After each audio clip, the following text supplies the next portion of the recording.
The first thing I remember is the sound of the projector humming above my head.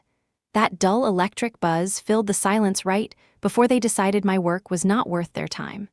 5 men in dark suits sat across the glass table, each one watching me like I was another equation that had failed to balance. The slide behind me showed the title NeuroBridge, Intelligent Neural Pathways for Accessible Care. I had spent 2 years building it. 2 years collecting data, cleaning code, fixing bugs at 3 in the morning. And now, one of them, the man with the gold pen, leaned back and said, "It's impressive, Ms. Barker, but health technology tends to move slowly. Investors prefer something faster. Social media, e-commerce, you understand." The others nodded without even pretending to read my metrics. I closed the laptop. It made a soft click that felt louder than their laughter. "If that's all," I said quietly. He smiled like someone who had already forgotten my name. "Of course, best of luck." I thanked them out of habit and walked out before my throat could tighten. The corridor outside was colder than the meeting room. My heels clicked against the marble floor, echoing off the walls lined with framed photos of other founders who had made it. Men shaking hands, women smiling in the background, holding tablets like props. When the elevator doors closed, I finally exhaled. The reflection staring back at me wasn't the woman they saw. My hair was tied too tight, my voice too calm. Inside, I was burning. I stepped out into the snow. The city felt unbothered by failure. New York never cared who you were, only whether you could keep walking, so I did. My phone buzzed with a text from Myra, our designer. "How did it go?" I didn't reply. I just typed, still breathing. By the time I reached our office, the sky had turned gray. The office was a narrow space above a laundromat in Brooklyn. The sign outside still said tax services because I never had enough money to replace it. The walls were thin enough to hear dryers spinning below, and the radiator hissed like it had an opinion about everything. Ethan, my lead engineer, was asleep on the couch with his laptop on his stomach. The screen still glowed with lines of code, half finished. I dropped my bag on the floor and shook his shoulder gently. "Wake up, genius." The world said no again. He groaned without opening his eyes. Was it at least a polite no? The kind that smiles while closing the door. Myra looked up from her desk. Her tablet pen was cracked and her hair was tied with a paper clip. "Do we still have rent money?" "For 2 more weeks," I said. "Maybe 3 if we stop pretending we can afford lunch." We laughed because that was the only thing that didn't cost anything. I opened the blinds.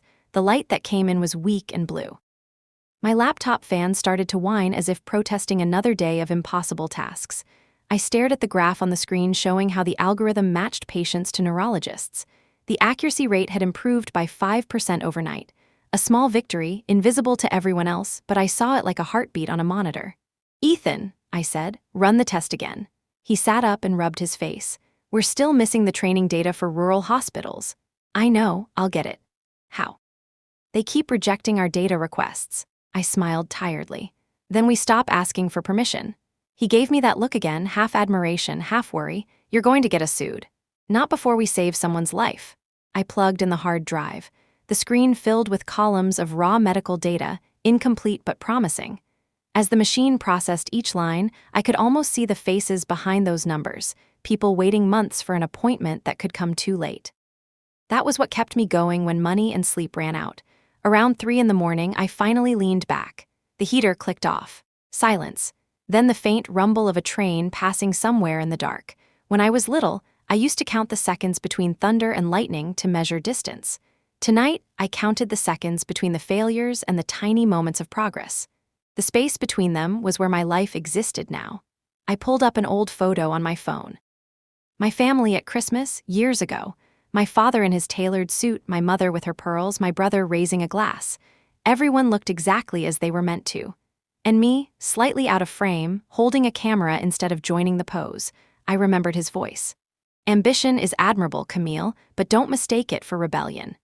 He said it when I told him I wanted to study artificial intelligence instead of economics. I never answered that day, but I spent the next 10 years proving rebellion could build empires too. At dawn, Myra fell asleep on the keyboard. Ethan brewed the last of the instant coffee and handed me a cup. "Any good news?" he asked. "The system is stable," I said. "For now," he nodded. "That's something." The first sunlight pushed through the blinds, turning the dust in the air into glitter.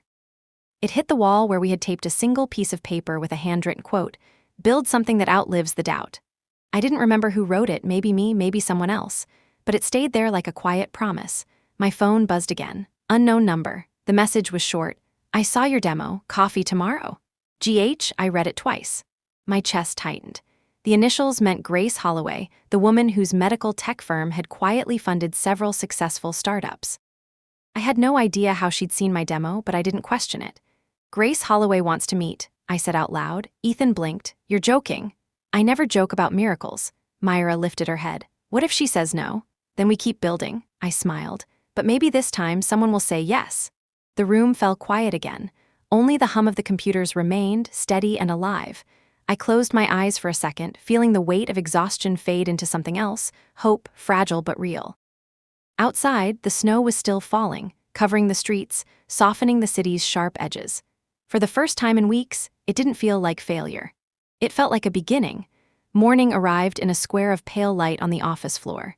The city outside was a quiet bruise of winter.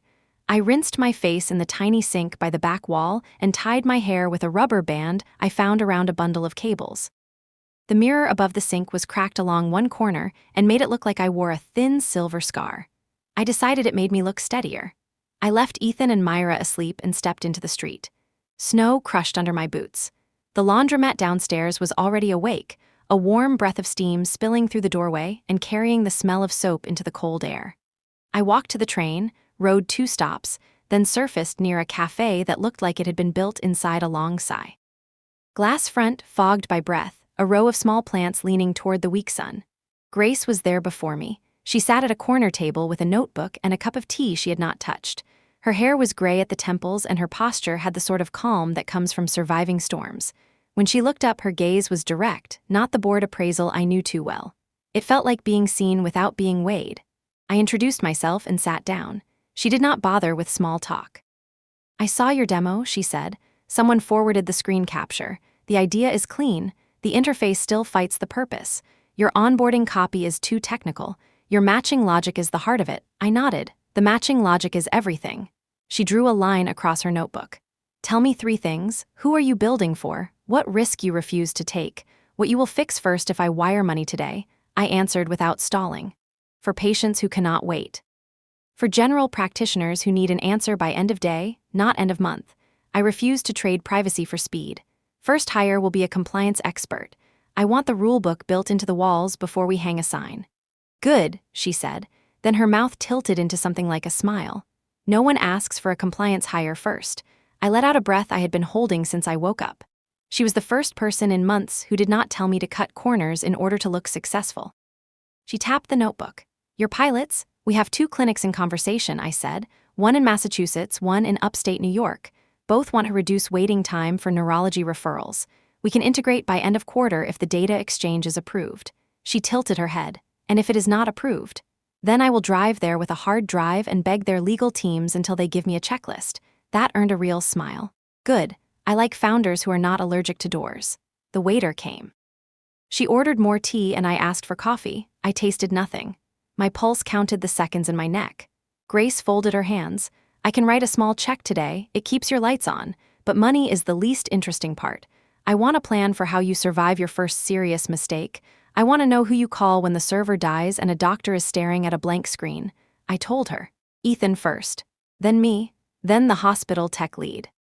Then the backup number we printed by every monitor. We keep printed checklists because the worst outages start with people forgetting how to breathe. She nodded slowly. You have thought about fear. Good. Now tell me what you want most that you have not admitted even to yourself. I looked down at the table. The wood was scratched in narrow half-moons where cups had been set down too fast. I wanted to say recognition, but that was a thinner word than the truth. I want a map, I said. Not to success. To lasting. I want to build something that is still useful when I am quiet and gone. She closed the notebook. I can help with that. The coffee arrived. I did not drink it. I watched the steam climb and disappear, and I thought of the lab and of the laundry machines turning in the floor below, and of the way my father used to speak the word legacy like a judge passing a sentence. I did not think of him long. I did not want to carry that weight into this room. Grace said she had a contact at a hospital in Providence who needed exactly what we were building. A neurologist there had been requesting a triage tool for years. Bureaucracy had won every time. I felt a sharp, bright joy rise in my chest and then flatten into caution. I had learned to be careful with good news. It was a living thing that could fly away if you grabbed it too hard. She checked the time. I have 15 minutes before another meeting. Ask me the hardest question you have. I found it fast. How do I expand without losing the thing that makes us worth expanding? She nodded. Set rules that protect the center. Write them before the investors do. Put them in writing and put them in the product. If your algorithm ever prefers profit to urgency, the product will look successful and become worthless at the same time. I wrote that down. She watched my hand move and said, "And stop apologizing when you are right." I looked up. Was I apologizing? She smiled. Constantly. We walked out together. The street flashed with light as a bus pulled away. Snow had thinned to a pale mist and the cold pressed a clean edge against my face. Grace shook my hand and held my eyes for a heartbeat longer than most people do. Send me your plan for the next 8 weeks. Include the compliance hire. If the plan is honest, I will wire the first tranche today. I watched her go until she turned the corner. I stood there alone, taking inventory of myself. My hands were not shaking. My shoulders were not locked. I realized how long it had been since I had carried hope without also carrying dread. Back at the lab, Ethan was awake, typing with the stubborn focus of someone who had fallen in love with a problem. Myra was cleaning the whiteboard with a paper towel because our single marker was almost dead and she wanted to squeeze one more diagram out of it. I told them about Grace. They did not cheer. They both went very still, as if sound might scare the future away. Myra recovered first. I will redo onboarding by tonight. The copy will speak to frightened people, not to engineers. Ethan turned the laptop toward me. He had a new error window open. Data sync failed, he shrugged. The system likes to test our belief right after we feed it. I laughed. The sound startled me. I forgot I could laugh without pain. We drafted the 8-week plan on the whiteboard. It looked like a map sketched on a napkin during a train ride. Hire compliance lead. Lock encryption for patient records in transit and at rest. Confirm hospital legal checklist. Integrate with 2 clinics. Publish first report on reduced waiting time. I wrote each step in block letters, large enough to fill the wall, as if size could make it true.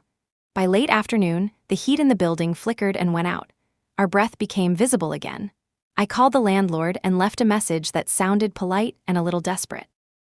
Myra wrapped a scarf around her neck and kept designing with gloved hands. Ethan typed through the cold, and the rhythm of keys began to feel like a stove. An email arrived. Subject line read due diligence items. It was from a domain in London that I did not recognize.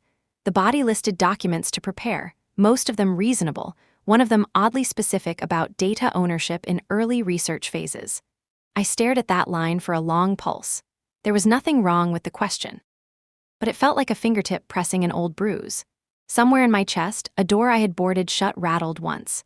I flagged the message and told myself to breathe. We were not there yet, we were here. The room, the plan, the first door opening. At 6, I walked to the corner store for instant noodles and returned with 3 cups and a bag of oranges that had been priced like a mistake. We ate at our desks. The noodles tasted like salt and survival. The oranges tasted like a small vacation. My phone rang, unknown number again. I answered and Grace's voice filled the room as if she were standing right beside me. I read your plan. It is blunt and a little naive. That is good. Check your email. I opened the inbox. The subject line said transfer confirmation. The number was not large, but it lifted the building. It lifted my ribs. It was enough to pay the rent, to order a better server, to make one responsible hire. I pressed the phone to my ear. Thank you. Do not thank me yet, she said. Work, then show me what happens. After the call, I sat with my hands on the keyboard and did not type. I listened to the 2 people who had chosen to believe in this with me, Myra humming under her breath, Ethan murmuring at the screen as if it were a stubborn child. Outside, the laundromat hummed in sympathy. I let all of it pour into me. I opened the code and began to write. Lines followed lines.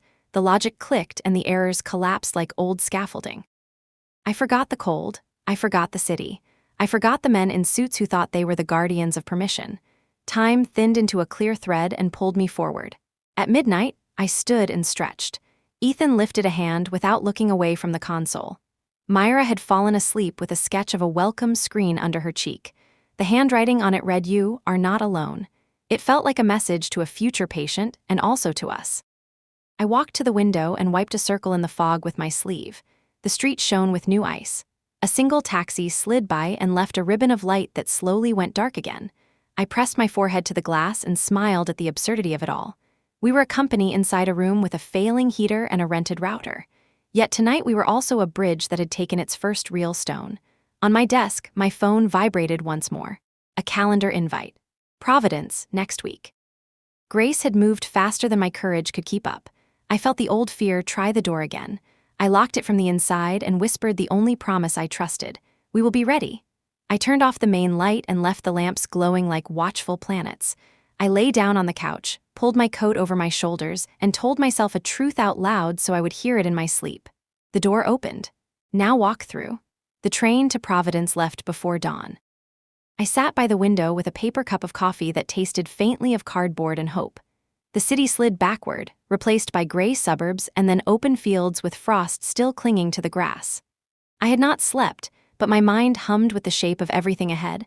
A hospital corridor, a doctor's frown turning into surprise, the first patient whose record would move through our system without waiting. Grace met me on the platform, her coat buttoned to the throat. She looked like she had already been awake for hours. "They've cleared a small demo room," she said. 30 minutes with the clinical board, no slides, just show them. We walked through the hospital wing that smelled of antiseptic and baked bread from the cafeteria. Doctors passed us, half running, their shoes whispering against the linoleum. I thought of every sleepless night in the lab and felt something in my chest settle into place. The boardroom was narrow, a rectangle of bright light and quiet doubt. A dozen people waited, some with arms folded. Grace introduced me and then stepped aside. I connected my laptop to the monitor and launched the system. "This," I said, "is NeuroBridge. It reads a patient's preliminary data, matches the case with specialists, and schedules consultations automatically. The goal is not to replace doctors, but to give time back to them." The screen displayed the dashboard, clean, minimal, a heartbeat line across the top. I entered a sample case. The system parsed symptoms, scanned the database, and produced a list of neurologists sorted by distance and urgency level. "It cuts waiting time by more than half," I said. "No manual triage, no lost referrals." A man in a navy suit adjusted his glasses. "What about privacy? We've seen too many systems leak patient information." "We built privacy into the architecture," I answered. "Encryption at rest and in transit. Access keys expire every 24 hours. No data leaves the hospital network without double authentication." He nodded, not convinced but interested. Another woman leaned forward. "How much does it cost per patient?" I gave her the number. It was lower than they expected. Silence followed, the kind that comes before something shifts. Then someone murmured, "It's about time." Grace caught my eye and gave a small nod.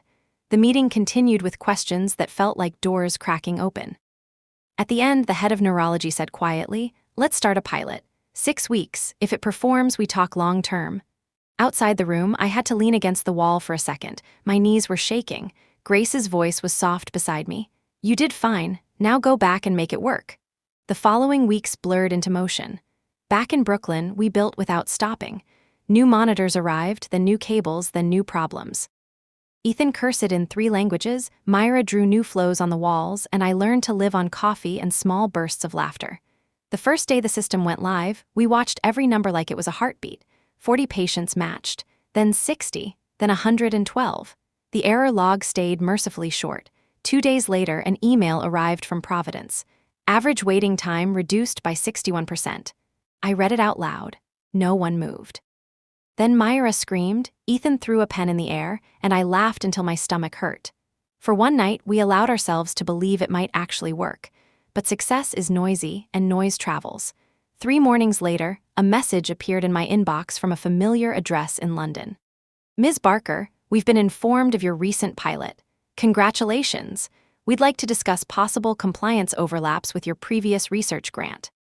The signature was from a legal office I knew too well, one that handled my family's investments. I stared at the words until they blurred. The world around me faded into a hiss of computers and the rattle of the heater. My father's voice from years ago replayed in my head, "You can build anything you want, Camille, but not on the family's name." Ethan noticed my silence. "Everything okay?" "Just old ghosts," I said. That evening, I called Grace. "The hospital is thrilled," I told her. "But someone in London is trying to check our data rights." There was a pause. "Do you know who?" "Yes," I said. "My father's lawyers." Her tone stayed even.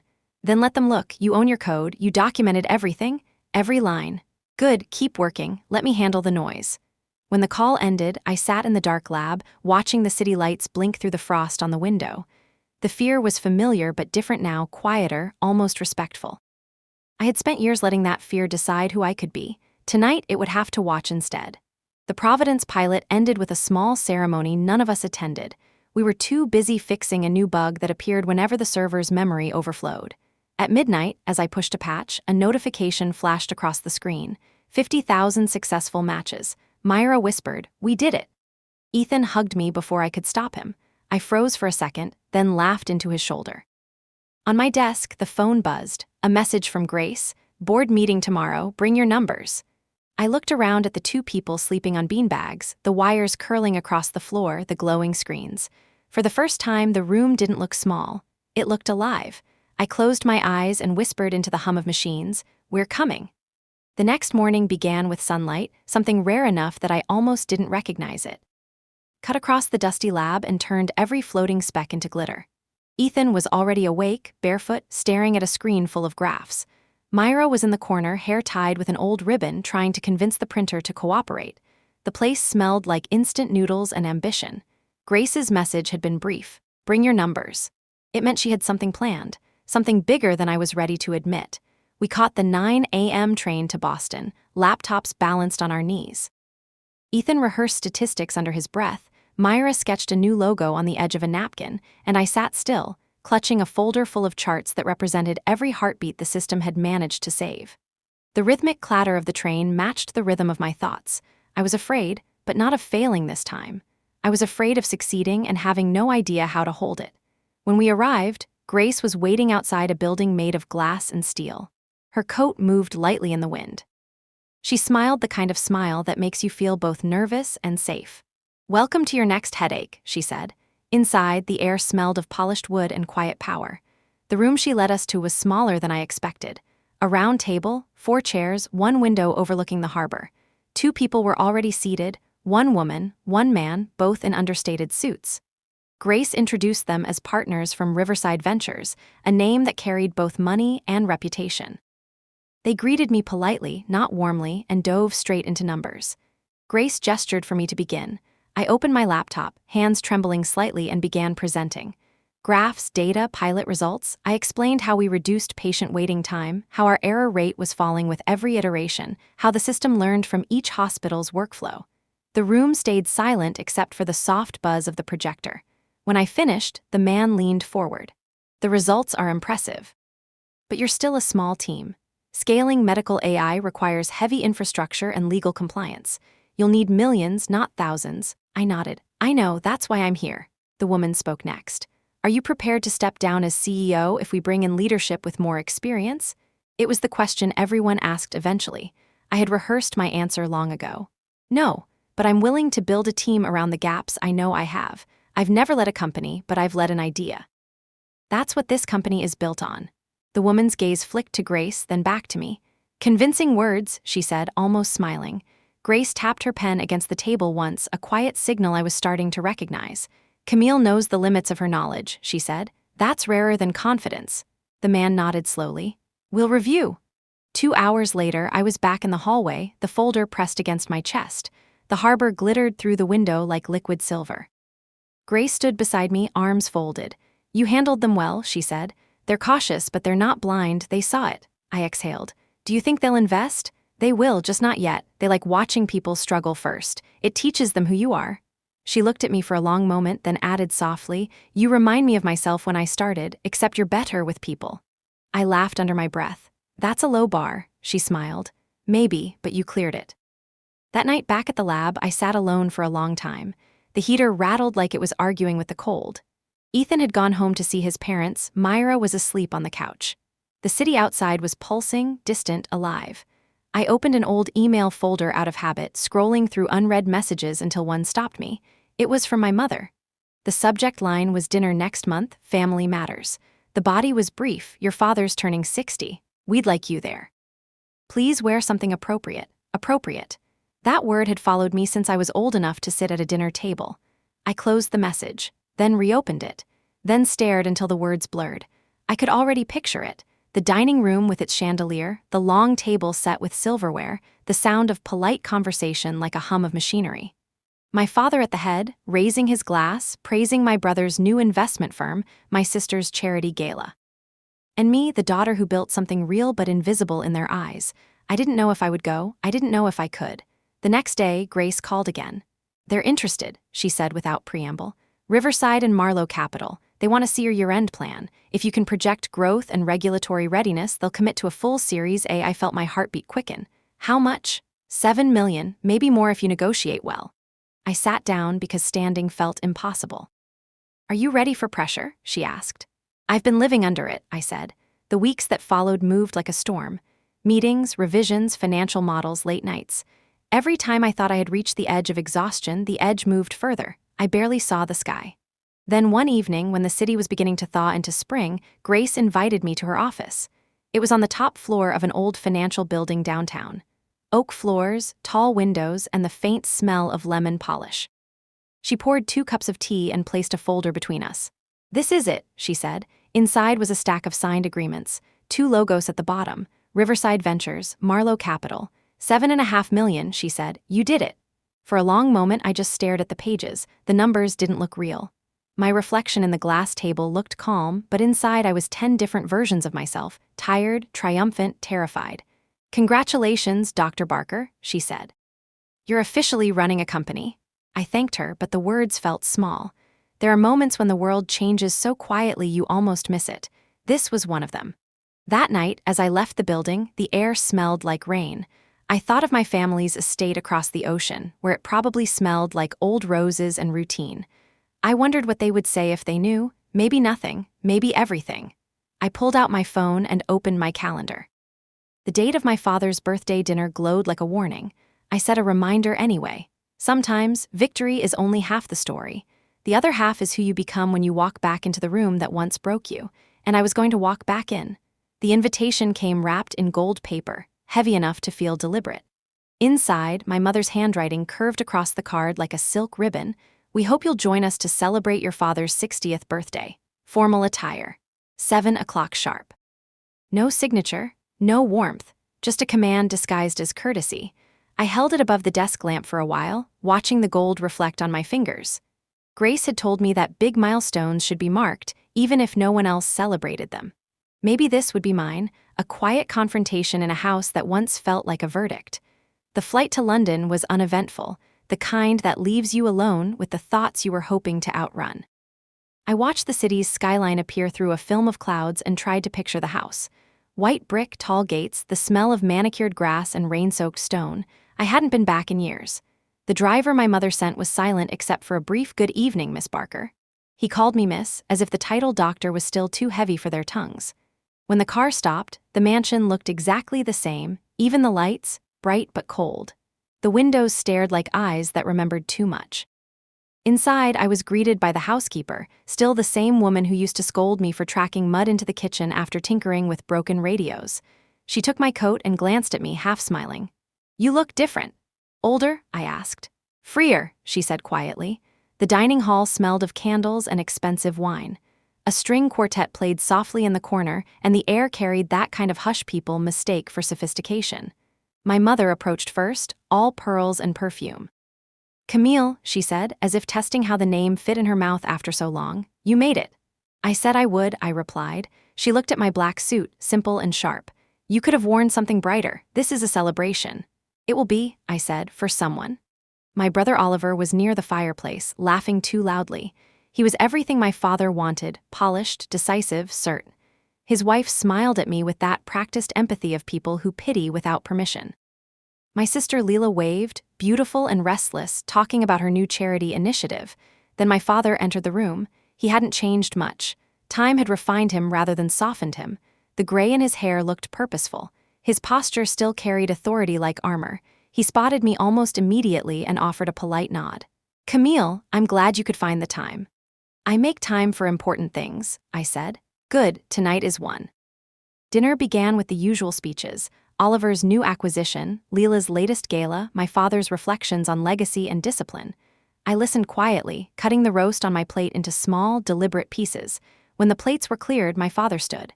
"Before dessert," he said, "your mother and I have something to share." The chatter faded into silence. He turned first to Oliver. For your dedication to the family enterprise, we're transferring ownership of the lakeside property in Vermont. Develop it as you see fit. Applause, glasses raised, then to Leela. And for you, our Beacon Hill townhouse, it's time you had a home of your own. More applause. My mother dabbed her lips delicately. Finally, my father looked at me. The warmth drained from his tone. As for you, Camille, your mother and I feel it's time you take full responsibility for your choices. Starting this year, you'll no longer receive support from the family trust. The room was so quiet I could hear the clock tick. I placed my napkin gently beside my plate. Support, I repeated. I haven't touched your money in 10 years. He ignored the correction. You've chosen your own path and we wish you well on it, but the Barker name cannot be tied to ventures that lack stability. I almost laughed. You mean ventures that don't belong to you? My mother's voice cut in, calm and cutting. Camille, this isn't an argument, it's a decision. I know, I said softly. You've always been good at those. Oliver shifted uncomfortably. Leela looked down. The orchestra in the corner kept playing, as if pretending not to witness a quiet execution. Then my phone buzzed. Grace's name lit up the screen. I hesitated, then answered. Grace? Her voice came through clear, steady, and loud enough for the table to hear. Camille, I just wanted to be the first to say congratulations. The Series A is officially closed. Riverside and Marlowe have signed. Total valuation, $7.5 million. For a heartbeat, no one moved. Then I smiled.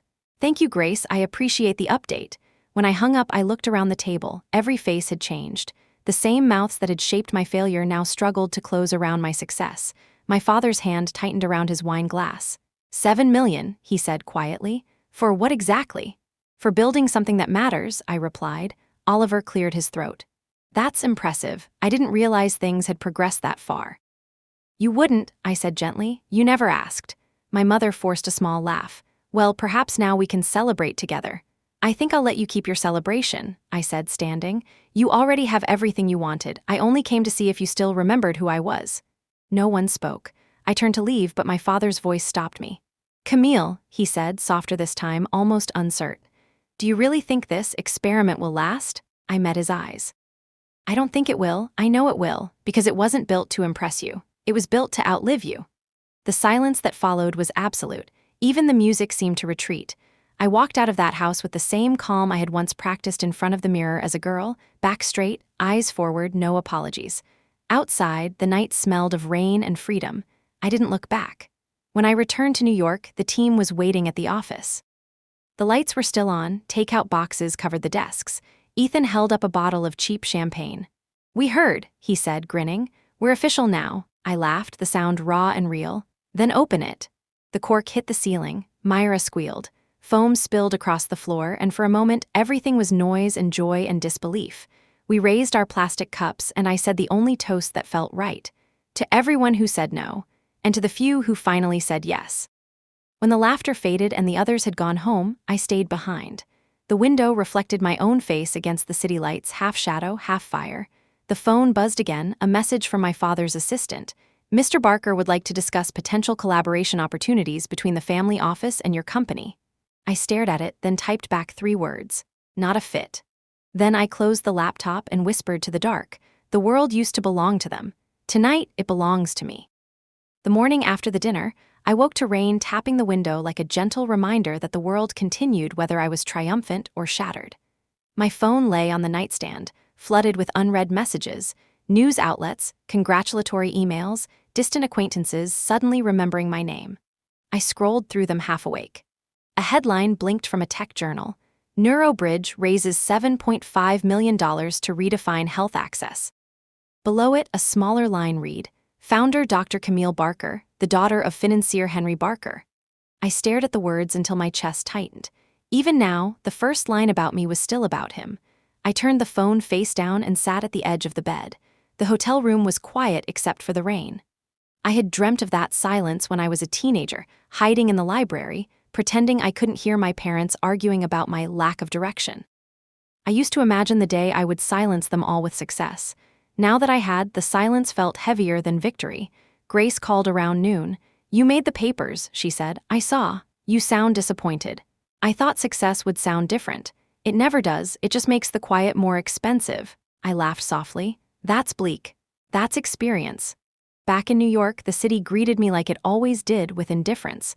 That was why I loved it. It didn't care about lineage or legacy, only momentum. At the office, Ethan had taped the article to the wall with a doodle of a crown drawn above my head. "Your Highness," he said, mock bowing. "Take that down before I fire you," I replied, though I was smiling. Myra appeared from behind her monitor. "The emails haven't stopped. Hospitals want DMOS, some investors want to meet, and one person keeps calling from the UK. A Mr. Barker?" I froze, then waved a hand. "Ignore it." She hesitated. "He said it was urgent. It always is when they're losing control." Ethan glanced at me but didn't ask. He had learned that silence was sometimes the best kind of loyalty. We worked through the afternoon, rewriting sections of the code for scalability. Every keystroke was an anchor. I could still feel the echo of that dinner, the polite cruelty, the practiced smiles, but the rhythm of code drowned it out. By evening, Grace arrived unannounced. She carried her usual calm like an invisible shield. "Good news," she said, "and a warning. Start with the good. The valuation's holding strong. The media buzz is helping. You're becoming the face of ethical health tech." I exhaled. "And the warning?" She handed me a printed email. The header bore the Barker family office logo. "In light of recent developments, the board of Barker Holdings is exploring a potential partnership with NeuroBridge to expand into the healthcare innovation space." Grace said, "They're not asking, they're positioning. If you don't respond, they'll try to spin it as an internal collaboration." I read the lines again, anger building quietly under my ribs. "So they want a piece of what they disowned. They want a piece of what they underestimated," she said. "Which is worse? What do you suggest?" She shrugged. "A polite no, a loud one if you feel generous." I smiled faintly. Loud is easier. That night, I drafted a press statement. Every word felt like a nail sealing a chapter closed. NeuroBridge is an independent organization with no current or future affiliations to private family funds. Our mission remains clear, improving accessibility in healthcare through transparent innovation. Grace approved it with one nod. "This will sting," she said. "It's supposed to." When the statement went public, the phone calls stopped. For a few hours, the silence felt pure again. Then came the next wave. Requests, invitations, offers. CNBC wanted an interview. Forbes asked for a feature. Harvard's medical faculty requested I speak at their innovation summit. The world that once looked away was now squinting in my direction. Myra brought me a printed schedule. "We could fill the next 3 months with appearances." I shook my head. No, we build first, then talk. I'm not ready to be a story before the system proves itself." Ethan grinned. "You'd rather hide in code than be on camera." "Yes," I said. "'Cause code doesn't care about my last name." 2 weeks later, the data from Providence arrived. The pilot's 6-week results were beyond expectation, waiting times reduced by 61%, missed appointments cut in half, patient satisfaction higher than the state average. I stared at the report until the numbers blurred into tears. We did it. We actually did it.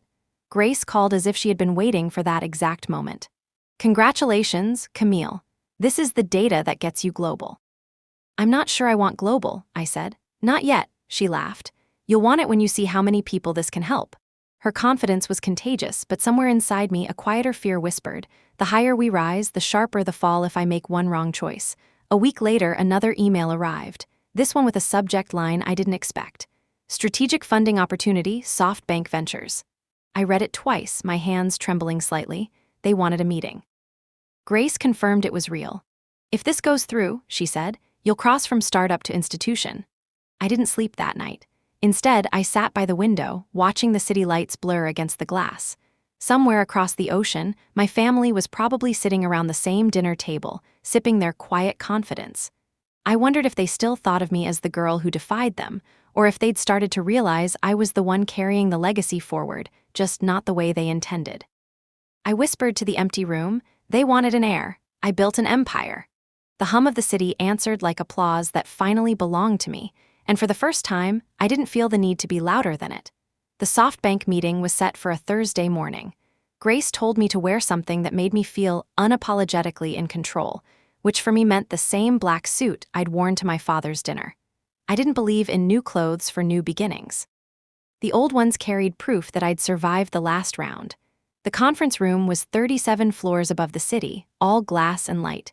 The skyline shimmered on the windows like a second audience. Across the table sat 3 people, 2 analysts, and a director named Ethan Nakano, whose calm looked practiced.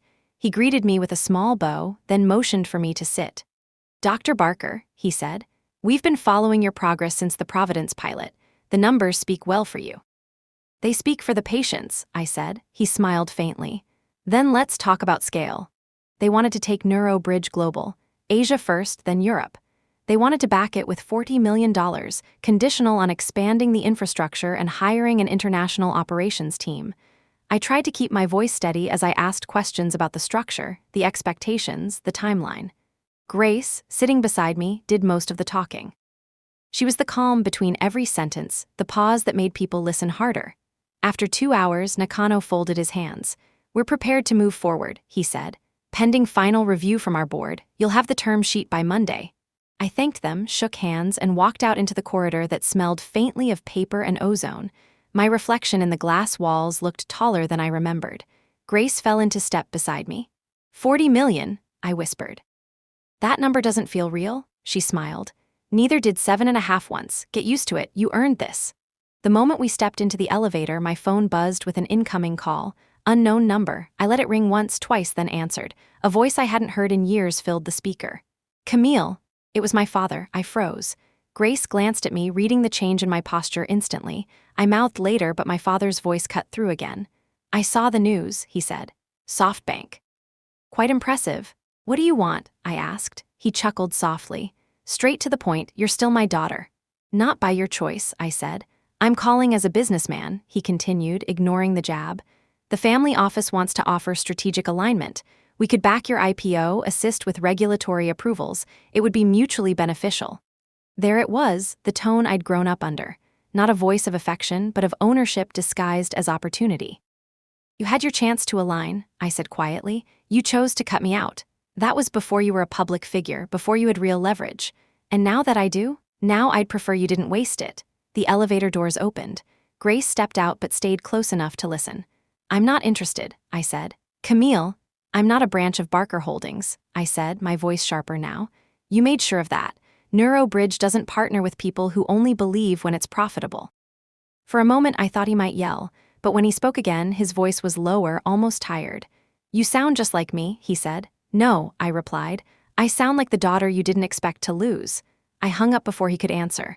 My hands were shaking, but my heartbeat felt steady. Grace was waiting outside, her expression unreadable. He called, didn't he? She asked. Yes.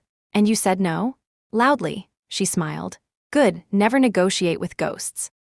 That weekend, I worked until dawn. There was comfort in motion, coding, reviewing contracts, checking the new hospital integrations. Work was the only language that never lied. At 3 a.m, I walked to the kitchen, poured water into a chipped mug, and leaned against the counter. The city below was half asleep, its windows glowing like constellations. Ethan stirred on the couch. You're still up. So are you, I said. He rubbed his eyes. I had a dream that the system crashed during a live demo. Woke up to check if it was true. Was it? Not yet. We both laughed softly. Grace says we'll need to double the team, he said. That means more hiring, more management. You ready for that? I wasn't ready for any of this, I said, but I learned anyway. He nodded, then studied me for a moment. You're different since London. I left a version of myself there, I said. Let them keep it. On Monday morning, the term sheet arrived, $40 million. A valuation that made my breath catch. Grace and I went over every clause, every decimal. She wanted to ensure we owned what we built. At the bottom of the document was a signature line for me. I stared at it for a long time. Signing felt both monumental and ordinary, like crossing a bridge I had built plank by plank without realizing how far it reached. When I finally signed, Grace said quietly, "Congratulations. You've just entered the part of the story where you stop chasing approval and start shaping history." That evening, I met the team at a small bar near the river. We ordered fries, cheap beer, and too many jokes. The neon sign above us flickered, and Myra kept taking photos. To survival, Ethan toasted. To rebellion, Myra added. To both, I said. We laughed until our voices blended with the noise of the city. For once, I didn't feel like an outsider looking in. Near midnight, I stepped outside to catch my breath. The air was sharp with the scent of rain and electricity. My phone buzzed again, another message from my father. We should talk. I have an offer you shouldn't refuse. I deleted it without reading further. Above me, the clouds shifted, revealing a sliver of moonlight. For years, I'd thought freedom would feel like distance. But standing there, surrounded by the sound of my own people laughing inside, I realized it felt like belonging to something I had built from nothing but belief. And I whispered to myself they called me a mistake. but mistakes don't change the world. I turned back to the doorway, ready to rejoin the noise, the laughter, the life that finally felt like mine. It began with a crash, not the dramatic kind, but the quiet digital thud of a system that refused to wake up. It was a Friday morning. The team was gathered in the lab, each of us armed with caffeine and the illusion of control. Ethan was typing so fast the keyboard clattered like rain. Myra stood beside the server rack, staring at the red lights blinking in quiet rebellion. "The Providence node's down," Ethan said, not looking up. "No data flow for the last 2 hours." My stomach dropped. That node handled half our live diagnostics. Backup routing? Attempted. Failed. I moved closer. The lines of code on the screen were running like water, endless and wrong. Every second meant more patients waiting for updates that wouldn't come. "Trace it," I said. Ethan ran a command, his face tightening. "Not internal." "What do you mean?" He looked up at me. "This was deliberate. Someone accessed the administrative key, remote login from London." The world stopped moving for a second. "London?" Myra whispered. "Could it be your father's people?" The thought hit like a slap. I wanted to say no. But the voice in my chest that had learned not to trust silence whispered, "Of course it is." "Kill the connection," I said. "Restore from local backup." "On it," Ethan said. I called Grace. She answered before the first ring finished. "Talk. We've been breached. Remote admin access. London IP." There was a pause. "Do you have logs?" "Yes." "Keep them. Don't alert the media. Let me make a call." I hung up and watched the progress bar crawl across the screen. 30%. 40. 50. The system hummed back to life, weak but breathing. When it hit 85%, Ethan leaned back. "We're stable, for now." I let out a breath I didn't realize I was holding. Grace arrived 2 hours later. Her heels clicked against the floor like punctuation marks. She glanced at the console, then at me. "I spoke to a contact in cybersecurity. The IP belongs to a private firm, Barker Technologies." The name hit like static. My father's company. Ethan swore under his breath. Myra's eyes went wide. Grace handed me a folder. "They mirrored your database. They didn't take patient data, but they tried to copy your algorithm. My guess, someone wants to prove they own part of your code." "That's impossible," I said. "Every line was written here." Grace's gaze softened. "You sure there's nothing left from your early research days in Oxford? Any prototype, any shared drive?" I closed my eyes, memory flashing like lightning. A folder named Neural Pathways, Draft V1. A shared file I'd uploaded years ago for review. "Damn it," I whispered. She sighed. "That's how they'll do it. They'll claim foundational overlap. If they can prove a link, they can freeze your patents before IPO." I felt the floor tilt beneath me. "So they can drag me back under their name." "Exactly," Grace said. "You need to act before they do." The next 72 hours blurred into war. Lawyers, servers, sleepless nights. Ethan and Myra worked shifts to trace every code version. Grace coordinated with forensic auditors. I drafted statements I hoped I'd never have to send. By Sunday, we had proof. The copied lines were fragments of a beta version I'd abandoned 8 years ago. They shared structure, not substance. The innovation, the living heartbeat of NeuroBridge, was entirely ours. Grace smiled for the first time in days. "This is enough to bury their claim. File the report, then disappear for a week. You've earned the right to breathe." But breathing felt foreign. Every time I closed my eyes, I saw my father's expression at that dinner, the disbelief curdling into pride he didn't want to admit. He wasn't done, I knew it. On Monday morning, the call came, his number. I stared at it until it stopped ringing. A minute later, a message arrived. "I didn't authorize the breach, but I won't apologize for protecting the family legacy. Come home, we can fix this together." I laughed out loud, not out of humor, but exhaustion. Fix this together. The words were absurd. He didn't want to fix it, he wanted to own it. I deleted the message, then turned to Ethan. "Call a press meeting, I'll speak." Grace raised an eyebrow. "Are you sure? It might draw attention to the breach." "That's exactly why I'm doing it," I said. The press room was bright and sterile. Cameras blinked like watchful eyes. I stood behind the podium, my pulse steady for the first time in days. "NeuroBridge experienced a minor data disruption," I began. No patient information was compromised. The incident revealed an attempted claim from a private entity asserting partial authorship of our algorithm. Let me be clear, our code is original. Our mission is transparent, and our work belongs to no dynasty. The room went quiet. I could feel the air shift, the sentence hanging there like a drawn line between two worlds, his and mine. Afterward, Grace approached me with the faintest smile. "You realize that was a declaration of independence." "I know," I said. "It was time." That night, the city glowed differently, or maybe I did. I walked home alone, coat flapping in the wind, the world humming under my feet. At the corner of 14th and Lexington, a vendor was closing his stall. He looked up, smiled, and said, "Long day? Long life," I replied. He laughed. "That means it's working." I bought a cup of hot tea and stood under the streetlight, watching the steam rise and disappear. For years, I had measured success by distance, from my family, from their shadow, from everything that had once defined me. But maybe real freedom wasn't escape. Maybe it was standing still in the same world that once rejected you and realizing it no longer has power. I sipped the tea. It burned my tongue and tasted exactly like victory. Back at the office, Ethan and Myra were asleep. Grace had left a note on my desk. "You won the battle. Now build the peace." I smiled, folded it carefully, and slipped it into my notebook. Outside the window, dawn crept across the skyline, pale and new. I whispered to the rising light, "You wanted legacy, Father. Here it is, a living one." And when the first sunbeam touched the glass, I felt something unshakable settle inside me, not revenge, not triumph, but clarity. The kind that stays. The first morning after the breach felt strangely calm. The city was silver with dawn, and for the first time in months, I woke before the alarm. The exhaustion was still there, coiled in my bones, but beneath it was something cleaner, a quiet certainty that we had crossed an invisible line. When I arrived at the office, Myra had already covered the whiteboard in new sketches. "We can redesign the dashboard," she said. "Something cleaner, more human. If we want to expand globally, the interface has to speak without translation." Ethan looked up from his laptop. "We also need redundancy nodes. 2 data centers on separate continents. I don't care if it costs triple. I'm not watching us go dark again." I nodded. "Do it, both of you." They grinned, tired, defiant, alive. Grace arrived half an hour later. She didn't knock, she never did. She placed a newspaper on my desk. The headline read, "Neuro Bridge reclaims control after breach. Founder stands firm." "They're calling you unshakable," she said. I was shaking the whole time. "Doesn't matter. They only see the version of you that survives." She handed me another folder. "New offers. Japan, South Korea, Germany. Hospitals asking for pilot programs. You're a global story now." I skimmed the pages, logos, contracts, promises. The world wanted what we had built. For the first time, that idea didn't feel distant. It felt reachable. But underneath the excitement, something darker moved. I caught it in Grace's eyes before she said anything. "They'll push back harder," she said.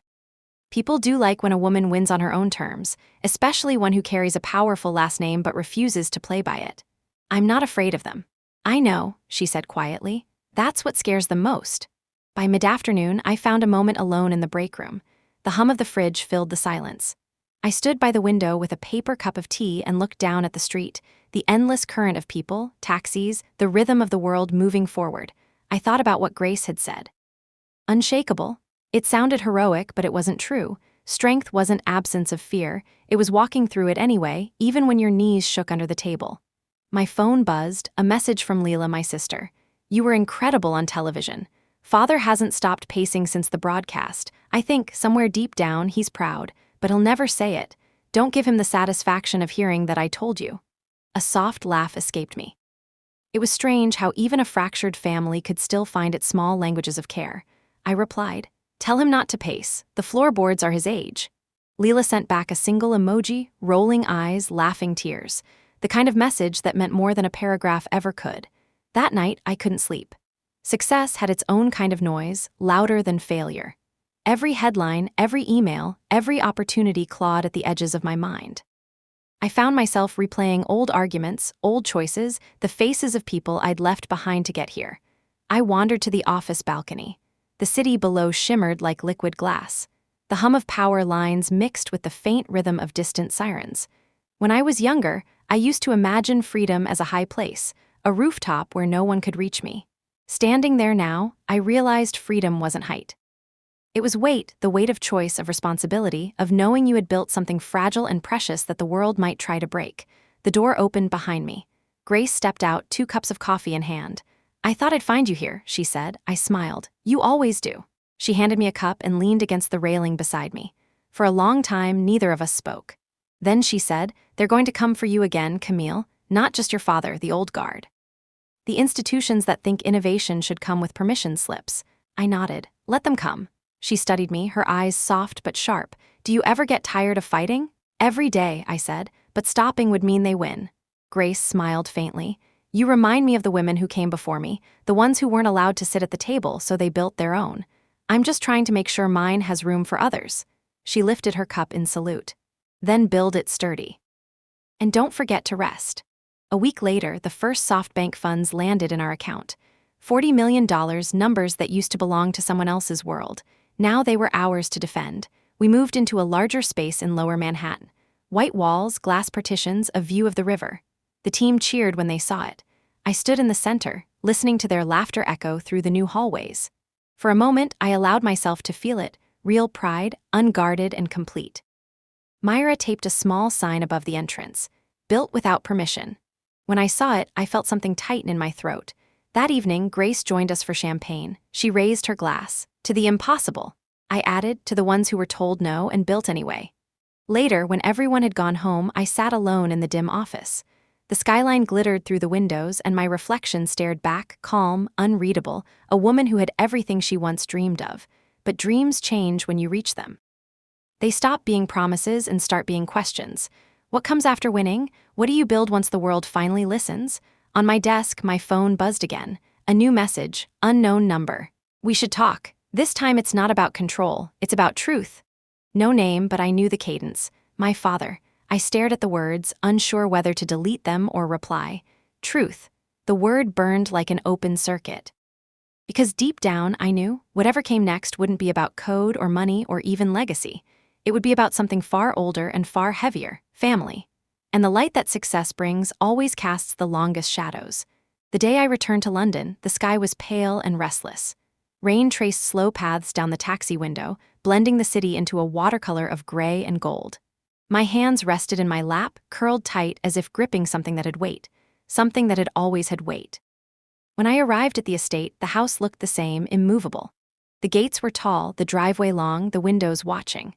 Inside, the familiar chill of marble floors and polished wood wrapped around me. The house smelled like roses and authority. I hadn't walked these halls in years, but the echoes remembered me. My father was waiting. He stood in the library, hands behind his back, the same posture I had memorized in my youth. A single chair faced the window.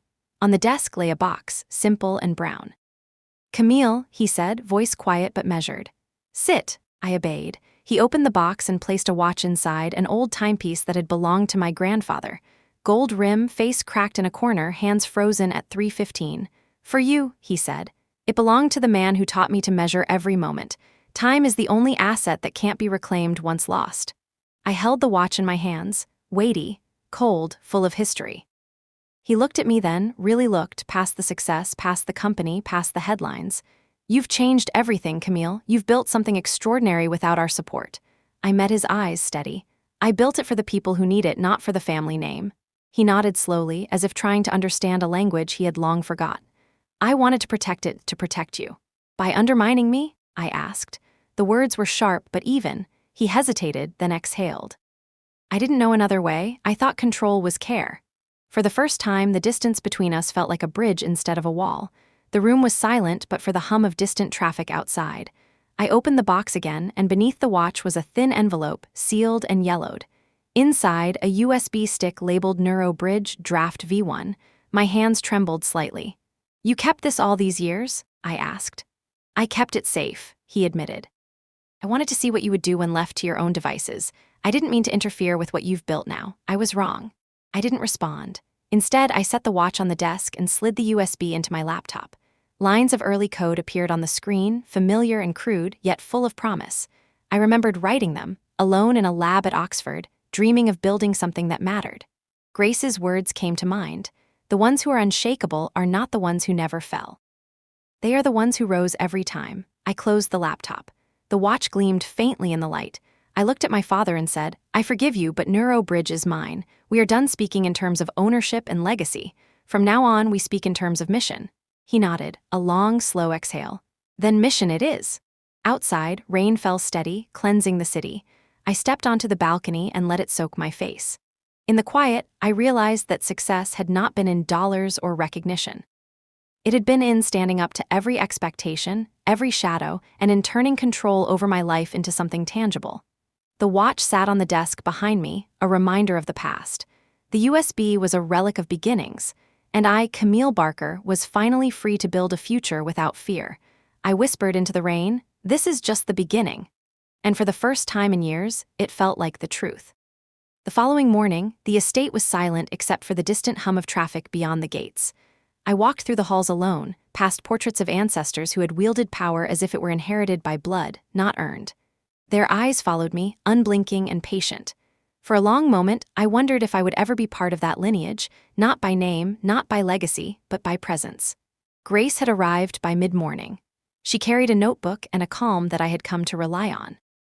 "You're ready," she said. "Time to meet the teams for the European pilot."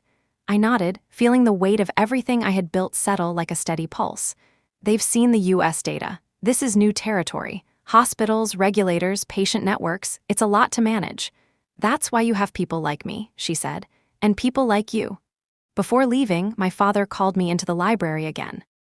The watch and the USB were gone from the desk, replaced by a simple note, "For the woman who built her own time." He didn't speak immediately. He just looked at me, the silence thick. Then he said, "Camille, you've turned what I thought was rebellion into something undeniable. I underestimated the work you would put in. I see it now." I studied him carefully. "And," he exhaled slowly, "and I want to be part of it. Not to control, not to own, but to learn, if you'll allow it." I felt a flicker of something unfamiliar, hesitation, curiosity. This was different. This was not about power or validation. This was recognition of effort and resilience. "I will allow it," I said, "but on one condition. You observe, you advise, and you do not interfere. NeuroBridge is not a family inheritance. It is a mission." He nodded. "Agreed." That afternoon, Grace and I flew to Berlin for a pilot presentation at one of Europe's largest neurological hospitals. The city looked sharp from above, its streets winding in ordered chaos. The flight gave me a rare moment to breathe. For the first time in weeks, I allowed myself to imagine the future not as a battlefield, but as a series of bridges, between patients and doctors, between innovation and regulation, between my past and the life I was shaping. The hospital boardroom was bright and modern. Doctors, administrators, and IT staff filled the seats. I launched the NeuroBridge demo. The interface, refined with Myra's designs, was sleek and intuitive. I walked them through the process: patient intake, AI-assisted triage, real-time scheduling. Questions came fast, sharp, and precise. One administrator challenged the data security measures. A physician asked about integration with legacy systems. A compliance officer queried audit trails.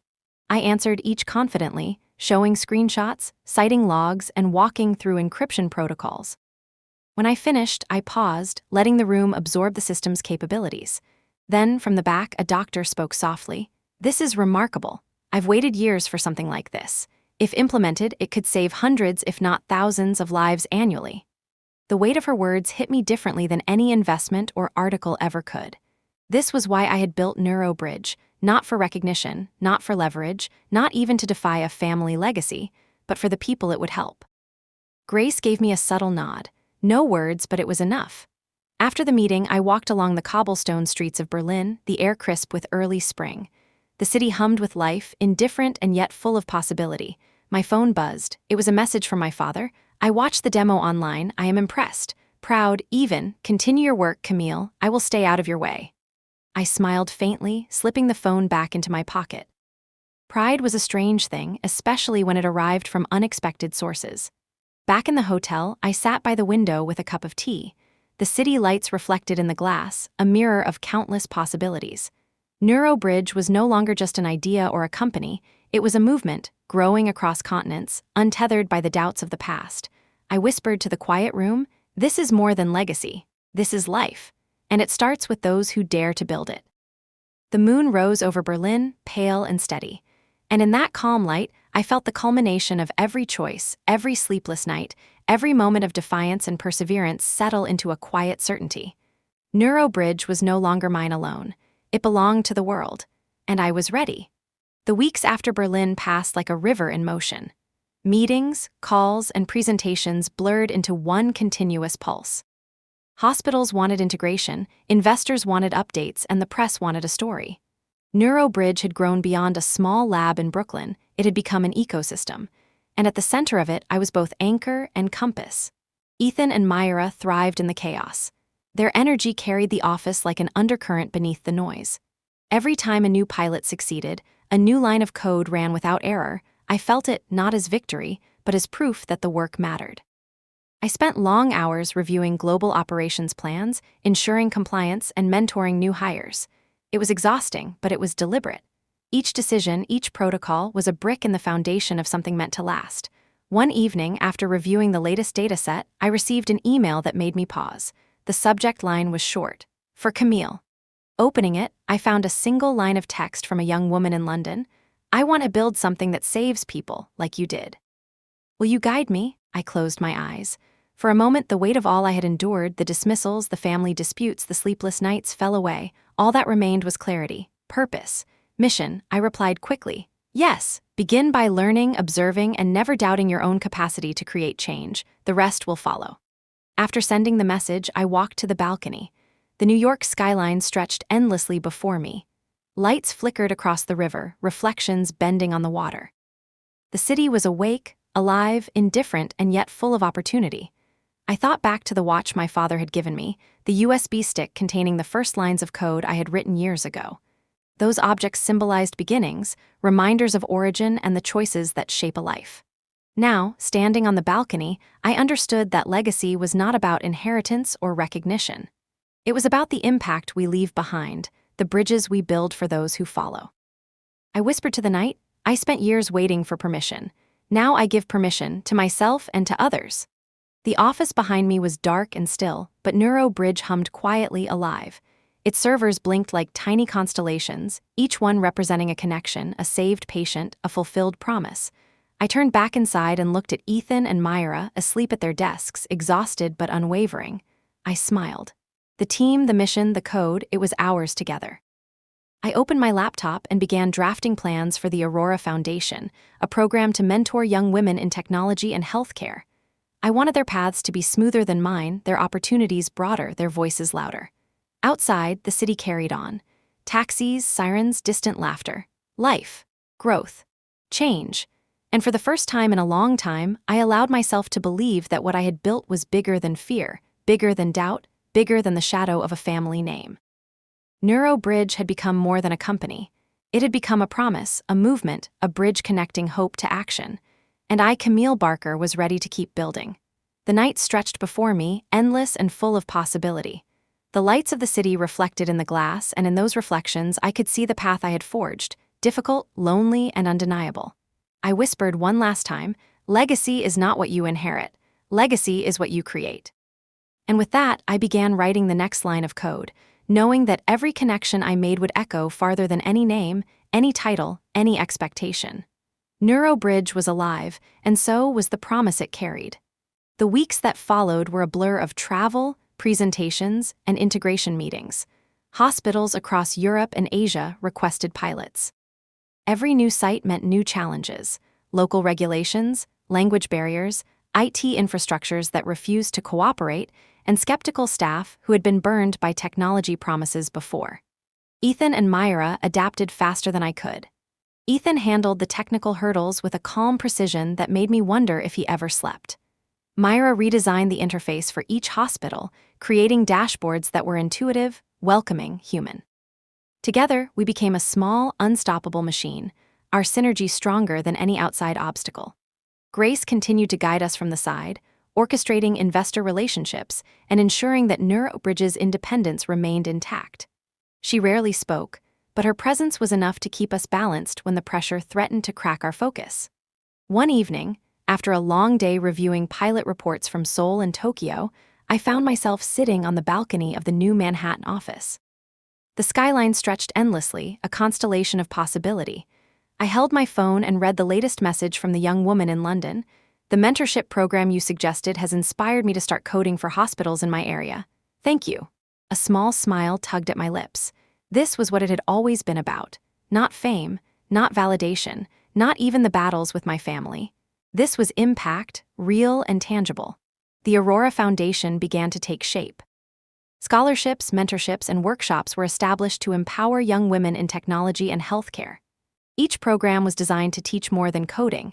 It taught perseverance, ethics, and the courage to challenge systems that doubted them. I visited a few of the programs personally.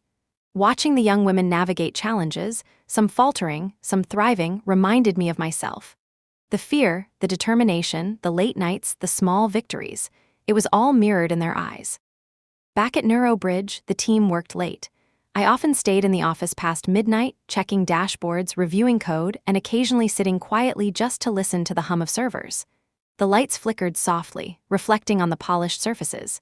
Each blinking cursor was proof of progress, proof of connection. One night, as I prepared to leave, my father's message arrived on my phone. "I have been watching your work from afar. I see your dedication. I understand now what I could not see before." "Well done." I stared at the message. No pride, no approval, just recognition. It was enough. Months later, Neuro Bridge IPO'd. The valuation exceeded even our own projections. The office erupted in celebration, but I stayed quiet, leaning against the window. I watched my team, my family in this work, laughing and sharing in a success that we had all built together. Ethan clinked his glass against mine. "We did it," he said. "Yes," I replied, "but we're just getting started." Grace joined us silently, raising her own cup. To bridges built, to lives changed, to futures rewritten. I smiled, taking a sip. Outside, the city pulsed with energy, unaware of the small revolutions happening within its walls. Neuro Bridge had grown into something more than a company. It had become a network of hope, innovation, and empowerment. I returned to my desk later that night, opening the Aurora Foundation portal. Profiles of young women seeking guidance, their ambitions, and their first projects filled the screen. I typed a quick note to a student in Berlin: "Keep building, keep learning, you are the bridge now." And as I hit send, I understood fully. Legacy was not a name, a title, or even wealth. Legacy was the bridges we build for others, the opportunities we create, the doors we leave open. I closed my laptop and leaned back, letting the weight of the city press softly against the glass. Neuro Bridge was alive, and its pulse was strong. The world was vast and the work ahead infinite, but for the first time, I felt ready to meet it fully. I whispered to the night, not a challenge or a boast, but a promise.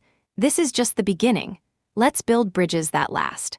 The lights of New York reflected in the glass like a river of stars, and for the first time, I felt entirely at peace with the reflection that stared back at me.